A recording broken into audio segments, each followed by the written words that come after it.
Hello and welcome to the Alliance Party After Dark, a podcast for the politically aware brought to you by the Alliance Party. Content for this episode was recorded on Sunday, June 27th, 2021. And a good evening to you and everyone out there. I'm Greg from Philadelphia, your host for today's podcast.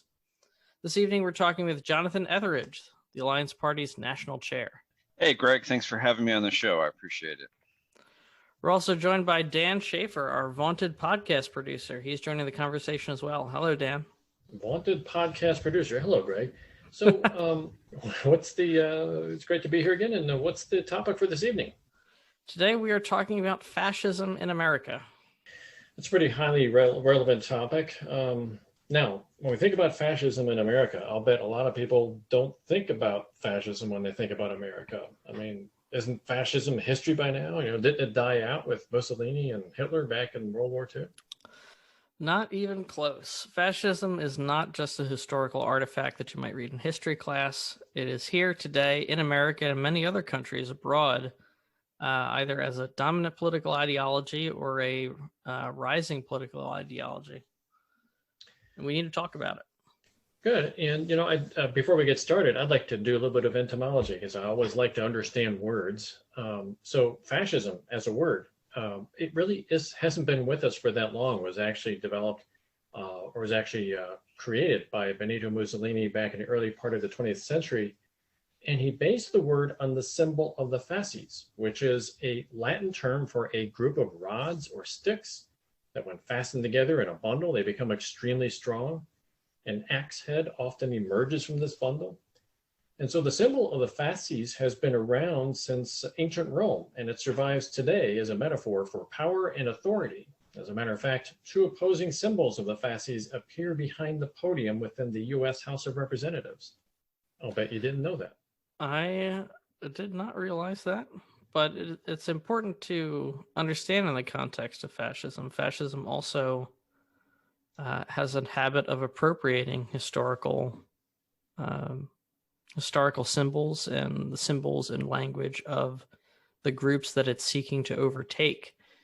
Regarding the definition of fascism, there is a lot of debate over the exact meaning, but for the purposes of today's discussion, we're going to look at fascism as an extreme right-wing political ideology that derives its strength or its cohesiveness from a deep-rooted sense of nationalism, strict social hierarchy, a highly centralized system, rule of law and order, and an absolute subjugation to a single ruler, usually male.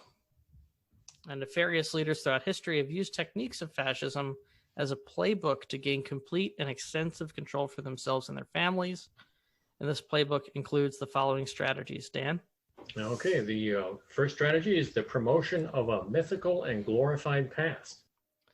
They also use propaganda to convey simple but often fictional stories of righteousness to enhance that glorified past.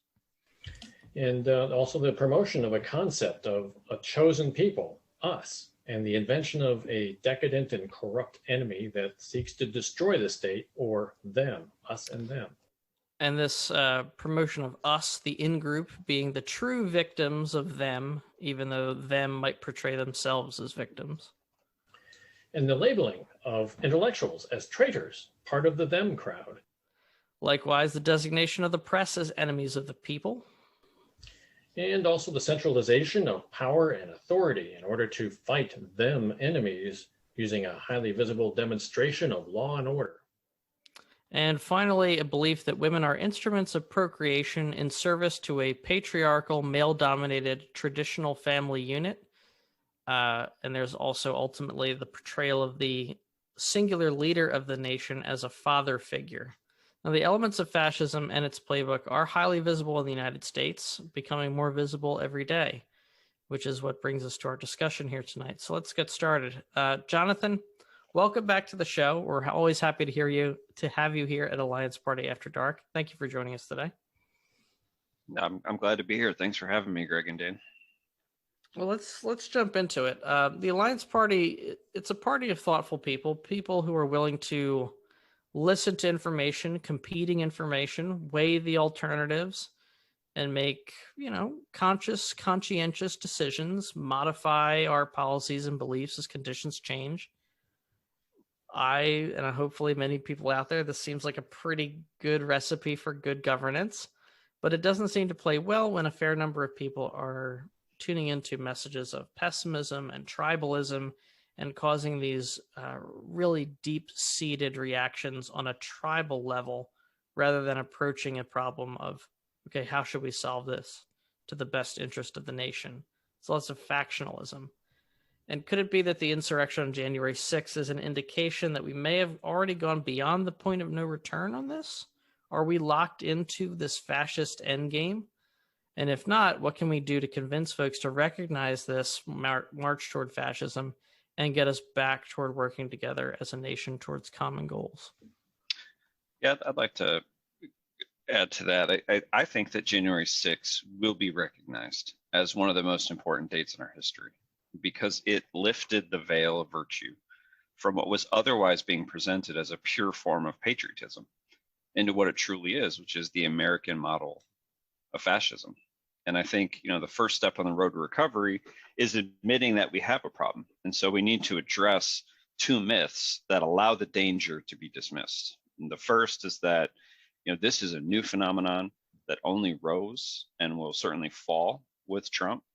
And second, that what we're seeing here is not fascism because it isn't an exact copy of the models set by Mussolini and Hitler.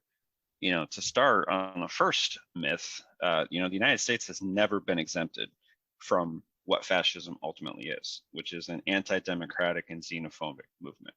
We've had our own homegrown fascists since the Native American Party of 1845, the Know Nothing Party of the 1850s, and there were several major derivatives here of the European fascist model in the 1930s that were openly pro-Mussolini or pro-Hitler.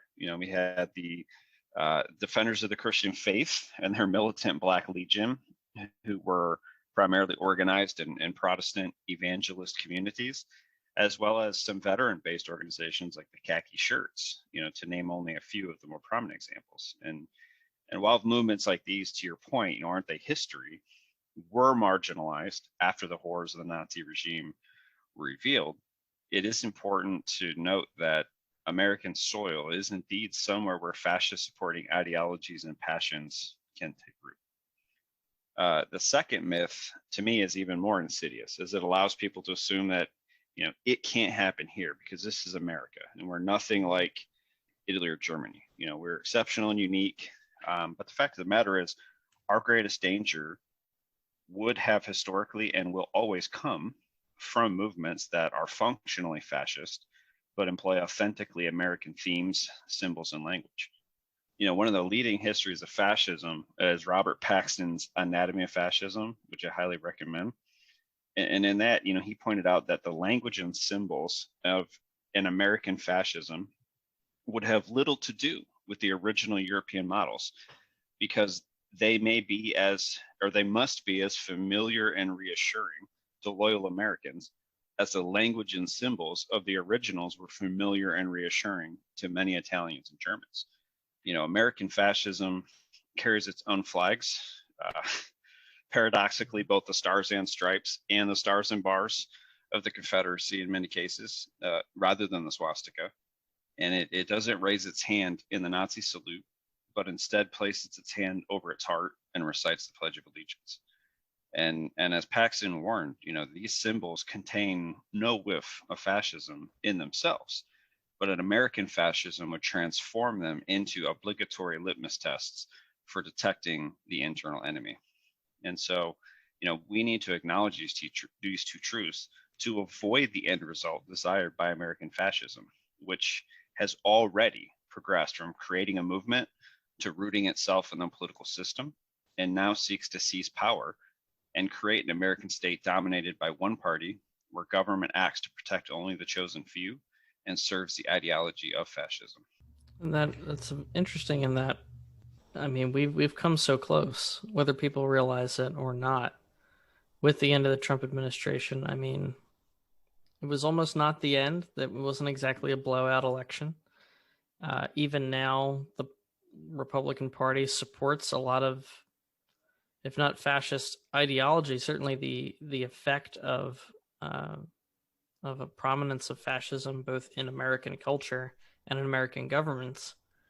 And we could see this with the resistance to the Voting Rights Act. They see considerable political advantage in maintaining a lot of the rules and systems, beliefs, attitudes, and behaviors that would facilitate the rise and continued prominence of fascism in the U.S. How do we deal with that? That's big. That's a big one. Yeah, I mean, I think, they're fascists. They play what we call what a coach of mine called Fullcourt, Fullcourt press. I mean, they're not just waging a political war. I mean, it's social attacks, it's cultural attacks, it's psychological attacks, and it's going to come at every level and be unceasing. So it really requires a whole of society rejection of the conditions, poverty, this sense of victimhood on the part of a people, and these mythologies that create this toxic, hateful public discourse. All of these things, contribute to creating a condition where fascism can thrive, and we see it thrive. I just kind of forgot to take myself off of mute here, but I find that interesting. And you brought up the concept of the glorified past and also victimhood. And I see the two of them being related because in many cases we see, Make America Great Again. It sort of harkens back to a glorified past that never actually existed. And the fascist elements in this country don't want to teach the truth about the past. I mean, this becomes, it transitions into discussions about critical race theory. But you could also put forth the argument that, hey, we had this glorified past and now that's gone because of, liberalism or progressivism in this country has ruined it, has somehow or another taken this glorified past and turned it and twisted it into this distorted sense of America today. And people believe in that en masse, right? They believe in this common vision of the past, and many of them have lived through it and didn't know it was so glorious at the time, but now that we're being told it's glorious, it is glorious. And who do we blame for it not being glorious anymore?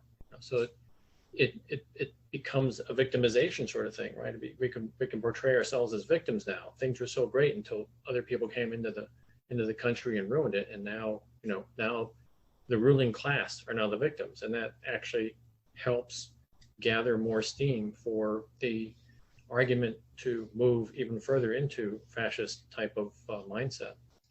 Yeah, I mean, I agree. I think the recent battles over critical race theory and the spat this week between military leadership and Tucker Carlson on the wokeness of the military, et cetera, they're symptoms of the battle for the fascist movement to perpetuate and proselytize its mythology. And that mythology requires the belief that one is part of the chosen group of people who have the right to dominate others because of their past success, within this Darwinian struggle of society, the zero-sum game that they see, and that the chosen group is now a victim. And it has a duty to protect its history, its culture, its relevancy, and its continued domination. And so, fascism is really the political organization created to combat the idea that this chosen community is declining, or that it's been humiliated or victimized by modern society with its alien influences, its class conflict, and its liberalism or progressivism. Yeah. So, this all boils down to really education in a sense. Fascism, as we mentioned, clings to this sense of past glory, and so the narrative now says, hey, somehow the well got poisoned and made us all impure, and so it now works its way into education, as we talked about, and I'm actually seeing it in state legislations. Here in Missouri, as a matter of fact, but also in many other states, Georgia, Texas, and so on, we're seeing state legislators actively interfering in school curriculums, both directly through explicitly written laws with penalties of jail time, actually, and also indirectly through appropriations, to ensure that all of this is to ensure that the less than glorious side of history is never taught. And we talk about critical race theory, but this is essentially whitewashing our background. So our youth gets indoctrinated into this sense of righteousness and gets educated in that direction. So I look at the Alliance Party and I see, we have a perspective on education. And if we could go into that a little bit insofar as fascism is concerned, but more importantly, perhaps, how do we teach history, social studies, and literature without interference from politicians into the future? I don't know if we can. I mean, honestly, I think a nature of education, because of the way our system is currently funded, with elected school boards, it's inherently political, and we're a diverse society. I mean, we're a melting pot. So how can we expect educators to teach about socially and politically charged topics without creating some discomfort? I think the answer is you can't. Educators, like parents, can play an outsized role in the formation of opinion, and that can't be avoided. So what we need to ensure is that we're educating our students on how to think. We need to continue to encourage students to think for themselves. We need to encourage research and critical thinking. We need to equip students with tools and training on how to rate the reliability of their sources of information, require them to read and respond to only fact-checked articles. We're asking them just, hey, consider what's the intent of the person who's conveying their opinion. And don't just apply that to the scholarly article that you read for school, but take that same framework, those same best practices that you've learned, and now apply them to the social media post or the meme that just hit your inbox. I think that if we genuinely want our children to be informed, creative, and capable of solving problems, we need them to feel empowered, to question what they're told, to form rational, evidence-based opinions. And so that encouragement to ask why and what if needs to be the primary concern of our education system. And quite frankly, it's the only way to protect our students from indoctrination, from being told what to think. The challenge there is the sources of people telling them what to think are not just their teachers, they're their elected officials, as you pointed out, they're their parents and their peers. And also the press. And the press, absolutely. It might seem obvious, but the fascist tactic of calling the press the enemy of the people it's core to their strategy, because they rely on, in a sense, the absence of truth. Because if you critically interrogated their romanticized past, then a lot of their assumptions, many of them would not hold up to reasonable, rational people under scrutiny, because it's a fictionalized past. A lot of it either didn't happen or happened in a very different context or with very different effect than they would portray, a very different narrative than they would choose to portray. So the press often, very early on, becomes a target of fascist movements. Fascists don't like the truth. And now with the new technology have with a more open, democratized internet, where everyone can put out not just their own blog, but tweets, videos, an entire multimedia empire you can run out of your house.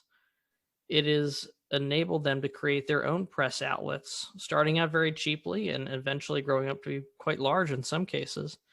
And it kind of creates this entire alternate reality that has all the trappings of a traditional press, but lacks the rigor and the credibility, and in fact exists essentially as a propaganda outlet masquerading as news. So, I mean, Jonathan, if anything, what could our party help to do to clear up misinformation and to combat that trend? Yeah, I mean, I think you're absolutely right. That that taking away of credibility and legitimacy of the media and of the news is a key tactic in the fascist playbook. But I think the fundamental problem is that our media system is deserving of some of the loss of credibility that it's been subject to lately. I think that it's so hyper commercialized. With only maybe a dozen and a half or 24 transnational conglomerates dominating 80% or more of our news, it's lost its credibility. It doesn't have the trust of the public. And so it will always be easy for fascists to combat facts with accusations of being fake news and then provide their own version of the truth within the medium available to us. And so I think that, in broad terms, we need to limit the harm that an untrusted and perhaps even illegitimate media system can have on democracy, because the media system is an undeniably essential political, social, economic, and cultural of our democracy.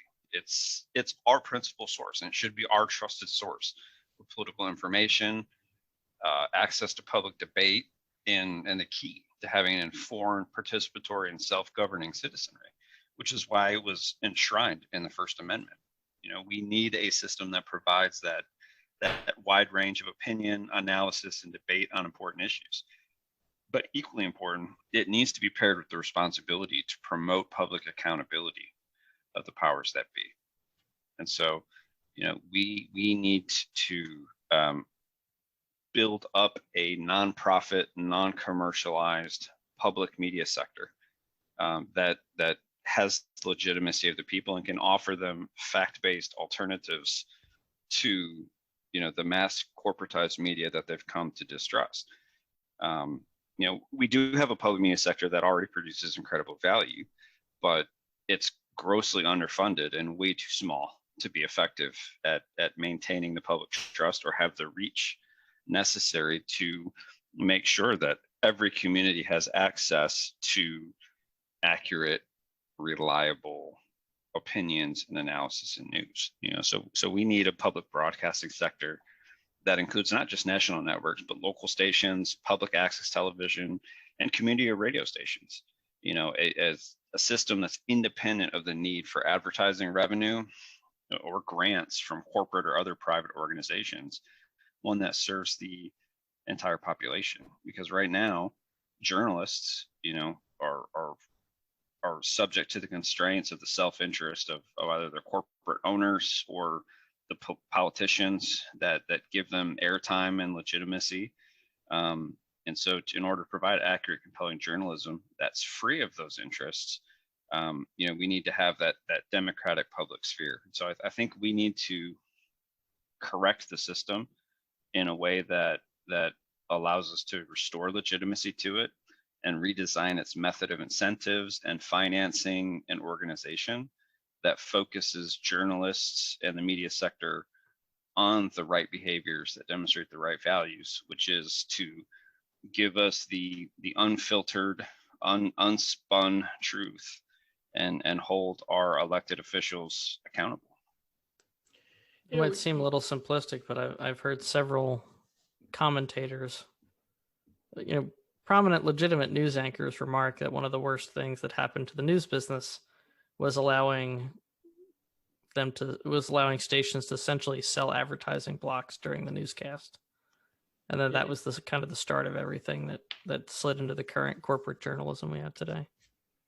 Yeah, absolutely. And even if you do look at public broadcasting systems, less than 15% of their revenue is generated by government grants. So even then, they're still required to look for advertising revenue or grants from corporations or other, nonprofit organizations to be financially solvent. I don't know if you guys covered this yet or not, because I just got cut off there for a second, but it actually started out that way. My understanding is that, when radio waves were initially discovered and the entire radio spectrum was set up, the FCC was started up. And one of the rules they made was, hey, the radio spectrum is a public resource. It belongs to everybody. So what we're going to do is allow you commercial stations to make money by broadcasting content, but we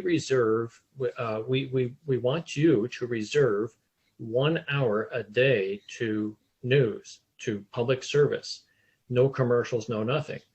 And my understanding is that took place, back like in I believe it was the 1950s. I'm not clear on my history in that area. And the second thing that the FCC set up was this thing called the Fairness Doctrine, which said that anytime you're using this public space for talking about political issues, you have to give fair perspectives on other points of view. And the Fairness Doctrine was pretty much shot down under the Reagan administration in the 1980s. And even before that, long before that, the sense that you could not, put commercials over the news for that 1 hour of public broadcast, that was shot down almost immediately after it was set up. So it sounds like what you guys are talking about, or Jonathan, sounds like what you're talking about is getting back to that frame of mind where we do provide fairness in our broadcasts, and we do provide uninterrupted, no commercial sort of news. But that's just like I say, it was set up that way at one point, but it just didn't last that long. I like the concept of it, but I think we have a both sidesism problem in the media today that I'm always in the back of my mind a little skeptical that a simple return to the Fairness Doctrine would, if anything, exacerbate. Like the Earth is round versus the flat Earth theory. I don't think that deserves equal airtime. So there needs to be some sort of sanity check on this, or else we're just institutionalizing this issue of treating science or objective reality is as equally valid as conspiracy theories or just random nonsense that just doesn't have any grounding in the physical world. Yeah, I agree. I mean, sorry, go ahead, Dan. Well, I was going to say, I think, I'm not sure about, the details. We're getting into the weeds here, but I would think that you would need to rely on a panel of, so-called experts to make these decisions. Now, okay, who designates the experts, and and can that be politicized? I agree that that is a problem, but I think in theory, anyways, something like that is. I think, Jonathan, that's kind of like what you're talking about. NPR, I think, and public radio stations attempt to do that, but then they get underfunded as well. Then. Yeah. I mean, that's there's always that who will watch the watchers, kind of challenge there. And I think Greg is right about the both side isms, and even a restore the Fairness Doctrine, from what I understand, and I don't know that I'm educated enough to offer a detailed opinion on the vagaries of broadcasting rights. But I believe it only applied to a certain category of media, like those taking advantage of those free broadcasting rights. And so private corporations, those big transnational, conglomerates that we talked about, weren't really subject to the Fairness Doctrine anyways. And so, they don't even, they bill themselves as news publicly, but on paper, they're not held to the same standard as a news organization. Journalistic integrity, the Fairness Doctrine, even if it were reinstated, would not apply to them as far as I understand it. And so that's where I really think we need to kind of look at some of the Canadian models, or maybe the European models, or Japan has a model, where there's a fully funded, public broadcast system dedicated to news and contemporary topics. That's not just an hour a day, but it truly meets the needs of our 24-hour news cycle. And some of them are interesting proposals I've seen to kind of say, how do we control the content, or how do we, incentivize accurate and fair reporting versus, and disincentivize, terribly spun or biased reporting, is to put the power in the hands of the people, and say, hey, every American, when they, that's subject to pay taxes, gets $150, credit off their tax bill that they can then donate to one of these public broadcasting channels or systems, in order to ensure that the ones that they think provide them the most accurate and compelling content stay on air. And so take it to the people, let the people vote versus the corporate interest vote. Sounds good to me. Now, we've become a highly polarized nation over the last 50 years or so. I don't think that the recent trend towards fascism is necessarily led to the development of the polarization, but I do think it's undeniable that fascism will use, exploit, magnify polarization to help create the us versus them mentality and a climate of crisis that they can use to take advantage. In fact, I'll give a quick shout out to Innuendo Studios on YouTube for their excellent series on this. But for the moment, let's set aside the fascism part and just ask, Jonathan, what social elements are responsible for the polarization? Where do we assign the blame for that? And how can we help fix it? Not, our society as a whole, really. Yeah, I mean, one of the things I learned in the military was this concept of, it's not my fault, but it's my problem. And so I don't like the idea of laying blame, because I think there's a whole host of social and political contributors to our crisis of hyperpolarization. Some that manifest in our political systems and some that manifest socially and psychologically. So I think I would focus on two elements. One, I could talk about what the Alliance Party is proposing as reforms to our political system that we think would address or combat hyperpolarization. But then I also, when we talk about blame, each of us individually contributes to what our society is and what our culture is and stands for, and the values and norms and mores and folkways, that we support. And so I think really what we need to be doing is also talking about what every American can do in their own life daily to combat polarizations, and then what role do the parties have to adopt as well. So, for example, on a political basis, the two-party system is obviously a major contributor, because it turns every question, every policy or idea or challenge into this binary, conflicting, and contradictory argument where every issue is becoming less of a disagreement on policy and more an attack on moral beliefs or a defense of moral beliefs. And so we've gone as a society from the other side, being merely wrong, to being immoral or malevolent. So, we need reforms that eliminate barriers to democratic participation from voters, parties, and candidates. And I do feel like we cover that ground a lot, and I definitely encourage people to check out the Alliance Party website, www.theallianceparty.com, for more detailed policy proposals on those political reforms, which are all intended to create a multi-partisan political environment. Something that personally I'm been looking into and a fan of, and again, I'm going to preface this by saying this is my opinion and not something that's included in the policy position of the Alliance Party, but I would love to see broader adoption of citizen assemblies to debate issues and citizen referendums to decide policies. This would allow us to downplay the fringes and highlight the median, where research reveals that a majority of Americans do agree on broad strokes of policy on areas that are seen as hopelessly divisive because of those fringe elements, such as immigration and gun control. And so, I think that's something that I personally think is really interested in, and it's a large part, of what has turned our political ecosystem into a destructive cycle of identity-based polarization.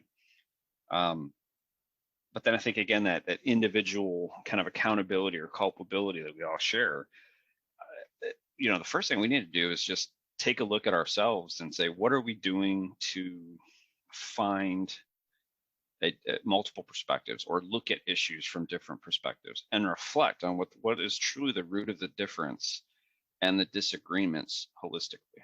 I think, that's one of the values of cross-pollination of cultures and continued exposure, is really that availability of diversity and perspectives.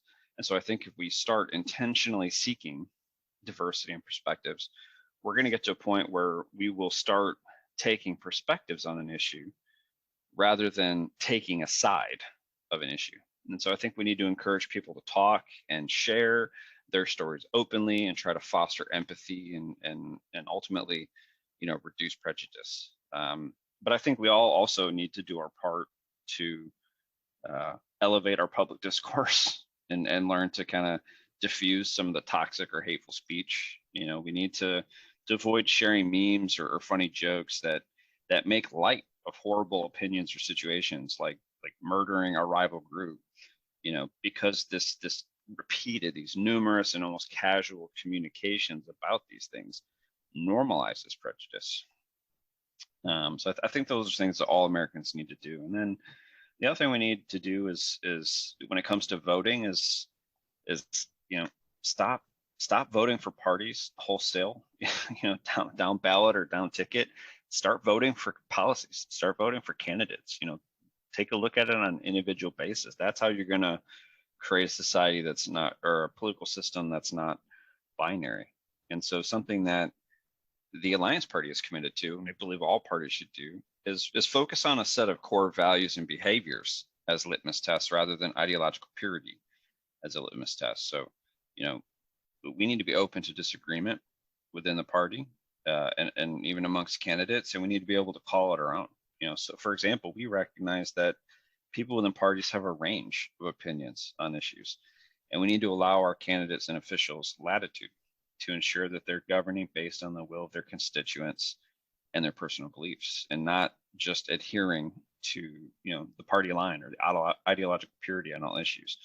And so even if we can agree on fundamental principles, we can allow issues to be recognized as complex as many of them are, and that will require us to, like I said before, take a perspective rather than being right or wrong and requiring the taking of a side. But we are getting back to the polarization part of it, though. I mean, that's sort of where we are at this point. I guess I'm trying to, in my mind, I totally understand, or at least I think I understand what you're saying, Jonathan, about this. We need basically to change our habits, and I think part of that is having discussions like this about fascism, because I think the word fascism itself scares a lot of Americans. It says, "Oh, wait a minute, are we really going down that path?"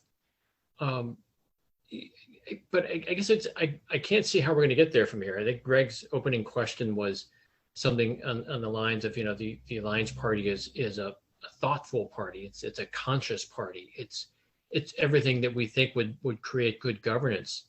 But here we are. We're extremely polarized. We're going down this path of fascism. We've already seen the January 6th insurrection, and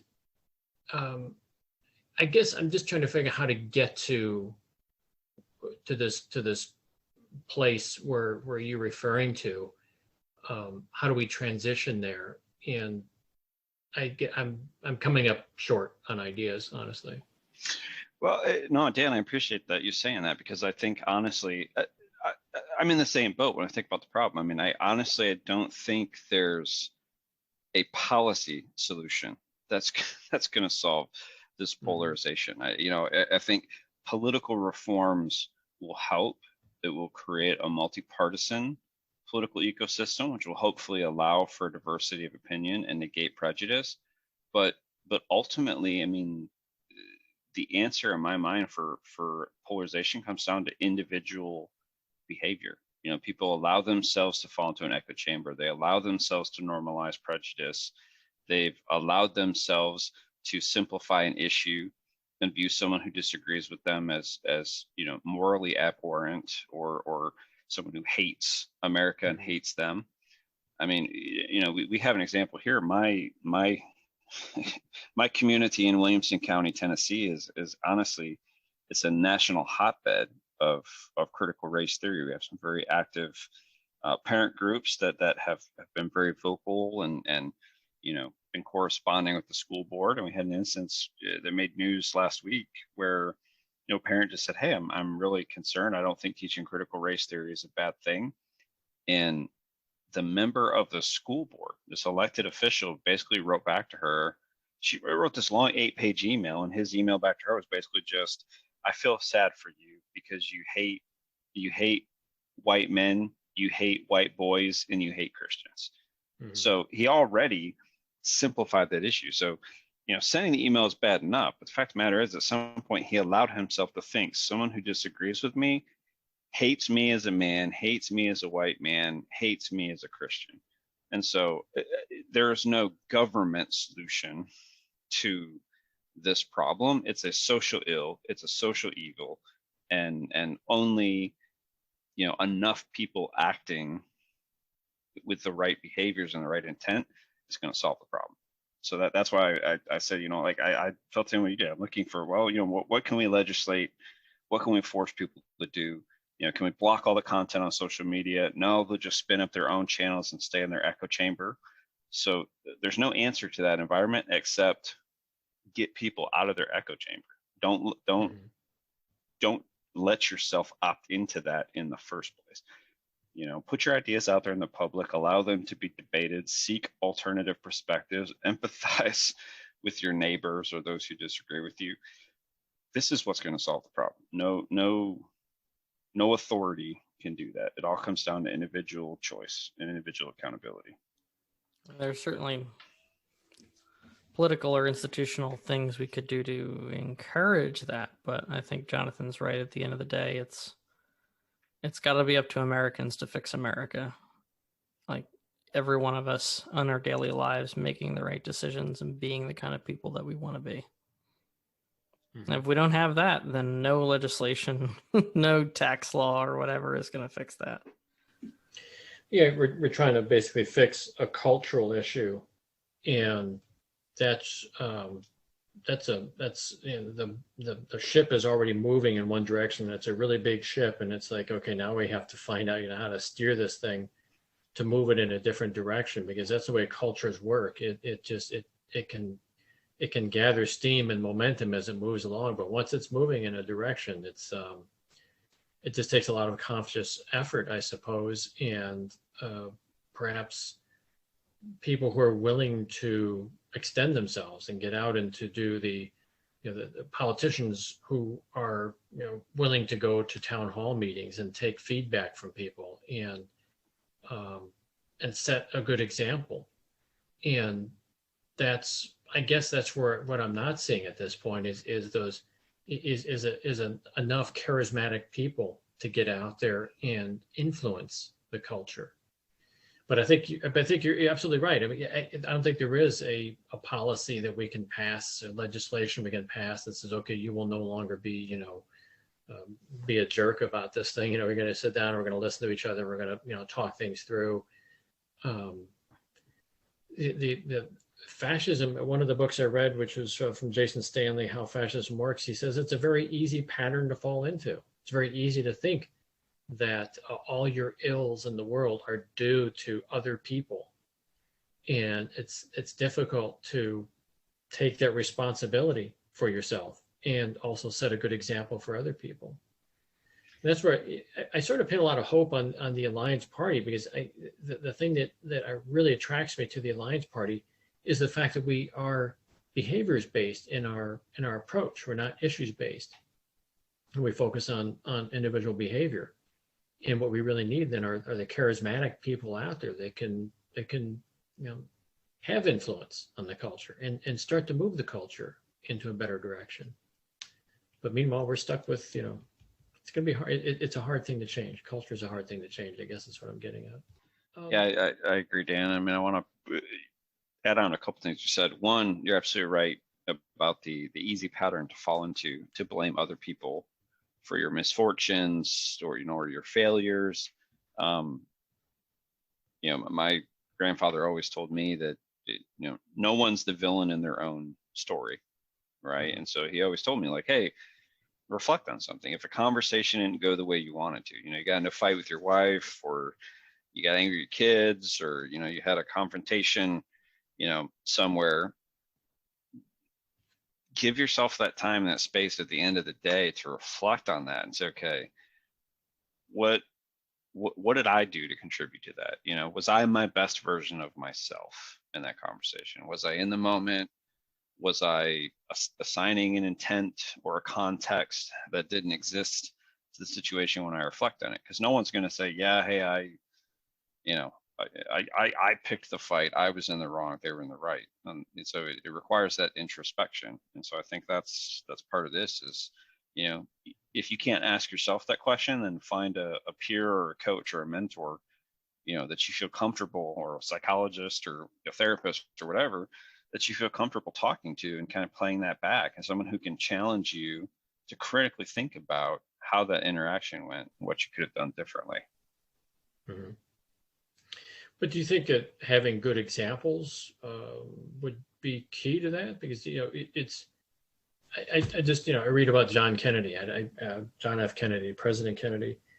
A lot of things I think he did was quite suboptimal, but he did have one good attribute. He was someone that everybody looked up to. He was, he was someone that that said, think not what your country can do for you, think what you can do for your country. And people believed it, and it was because it's true. You have to think about those things. And the beauty of Kennedy, for all of his faults, was that he was able to influence a generation of people. And I guess people like that are necessary in history, don't you think? It's hard to get people to do this on their own unless they have one or more charismatic leaders to pattern themselves after. Yeah, I agree, man. I think people get, excited about personalities, and our politicians, our elected officials, are almost like celebrities in a way. And I think even more so because, a part of our identity is the brands we choose to wear, who we vote for, the people that are in office. And so I think, ensuring the right people are in office is a big part of that. And that's why we talk about electing this new breed of public servant, is finding people with the right motivation. They may not necessarily be the most charismatic person, but if they have legitimacy, if you trust that they're there not because they want to just keep getting reelected and spend 30 plus years in the Senate or the state house, but they truly want to serve the community and help you, you're going to get motivated by that. That's what really makes a difference. There's this idea that our elected officials are supposed to be the best of us. So it's kind of hard to look at the current crop and say, is this the best we can do, and get excited about them? And so I think instead we settle, we become apathetic to who's in office. And so I think though, if we had a group like the Alliance Party that's trying to run a better breed of public servant, that's in it for service to country and service to community, I think people are going to see the difference. They're going to feel the difference, and they're going to realize that they can be excited about politics. They can be excited about this candidate who's going to help ensure that their, city, county, state, and ultimately the federal government is a reflection of the best version of America that they want to see. And that's why we talk about owning our future. Is if you're not going to be the candidate, find someone you think would be the candidate and support them. Help them on that journey. Well, there's definitely something to thinking about how we can encourage better people to run, because I agree, it is a bit depressing to think that this is the best we can send. This is the best we can do as a country. I kind of feel that way pretty much every election for the past couple, certainly at the presidential level. Like, of all the potential leaders, this really? Okay, I guess I'll vote for the least worst one. I would love to vote for a candidate I can get super excited about, Yeah, we're not getting the best we could elect. We're getting the best money can buy. And money can't buy virtue, right? Money can't buy integrity. It can only buy results. And that's what people are buying. They're buying the candidate that's going to get them the results that they want. And the people who can raise the most capital, who can elect the most officials, are not everyday Americans. They're special interests. And even in communities at the state level, when you talk about your state houses or your city councils and those types of things, you look at Tennessee for an example. Almost 85% of the people in either of the state assemblies are independently wealthy. They're business owners, they're doctors, they're lawyers, they're people who can afford to run for office because they're not dependent upon it to be their income, to put food on their table. And so we've created a system that says, hey, we really have closed the door. We have closed the options on people that do have that right mentality, that do have that calling to service, because they say, well, I can follow my dream and I can want to serve my community, but I'll starve or I'll go bankrupt and still potentially lose, versus someone who has the means, who can put in the time and their own capital, and they can run. And so we've essentially we've closed the doors to a vast majority of the population, and we get the best of what can afford and has the luxury and privilege to run for office. Well, we talked earlier about the government can't legislate people's behavior, but you hit upon something there, Jonathan, and we brought it up in previous podcasts as well. It's kind of a pet peeve of mine too, is that, yeah, sure, I would love to run for for a state legislator position. Missouri pays about $35,000 a year, and for that they expect about 6 months worth of work. So good luck finding, a career on those other 6 months that can make up for, whatever money you need. Now, if you're not making more than $35,000 a year, I guess that's okay. But to live in some of these in the cities or in some of the urban areas, that's not much. Now, there's other states like California and New York that pay a livable wage. So ordinary people can, at least once they theoretically get the job for legislator, they can support themselves and their family. There's other states like New Hampshire. I think they pay like $200 for like 2 years worth of work. I mean, total. So it might be Vermont. I get those two states always confused. But the idea is that that you can't, at least at the local level or even at the state house level, you can't really make a living off of it in many states that are out there. And so you end up with, the rich people, the lawyers, the doctors, or whatever, the people that can retire early. So maybe that's something that can be legislated, some sort of policy that can be legislated that would at least help us open the door for people, ordinary people, to get into government. Yeah, Dan, and one of the things I like to talk about too, and kind of bring it back to the fascist, the fascism in America context that we talked about is, one of the essential aims of fascism is to grow from a fringe movement to exercising absolute political party, and so while they ultimately seek a national single party control of government, it is far easier to achieve at the local and state level. And that's why political reform and political activism is so important. We already have a significant degree of single party control at the state level. So, there's this concept of a trifecta, which is a government where a single political party holds control of a state's government. And according to Ballotpedia in 2021, 38 out of 50 states have a trifecta, 23 Republican and 15 Democratic. And more alarmingly, in 24 of those 38 states, the majority party has a veto-proof majority in both legislative chambers. So that's 16 of those 23 Republican states and 8 of those 15 Democratic states. So to put that into perspective, over 257 million Americans, or 78% of Americans, live under a trifecta of a single party control in their state. And so this is where the Alliance Party is different and why we're advocating for these types of reforms that we are.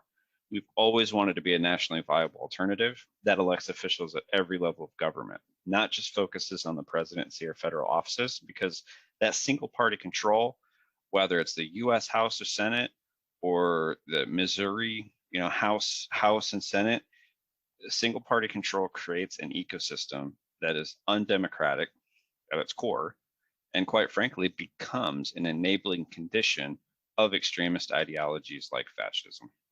That's an excellent note to end on. Thank you, Jonathan. Serious topics, but I hope that the audience can take away from this that there are, in fact, things that we can do, even not as a party, but you as a people, to help resist this trend and just generally improve the quality of life in America in a way that reflects American values. And that's something that, is going to be reflected in the aggregate of the everyday choices of Americans all over the country. We've been talking with Jonathan Etheridge, the National Party Chair for the Alliance Party. Thank you, Jonathan, for joining us again at Alliance Party After Dark. We always enjoy talking with you. It was a pleasure to have you back. Thanks, Greg. Thanks, Dan. I appreciate the opportunity. Thank you for tuning into the Alliance Party After Dark podcast. Please consider subscribing to this show so that you don't miss any episodes. Each week, we'll bring you interesting topics from the Alliance Party. You can subscribe on iTunes, Google, or Spotify, wherever the podcasts live. If you enjoyed listening to this podcast and you'd like to get involved in the Alliance Party, please see our website at www.theallianceparty.com. As we expand the party, we need your involvement. Democracy is not a spectator sport. Donations and volunteers are always welcome.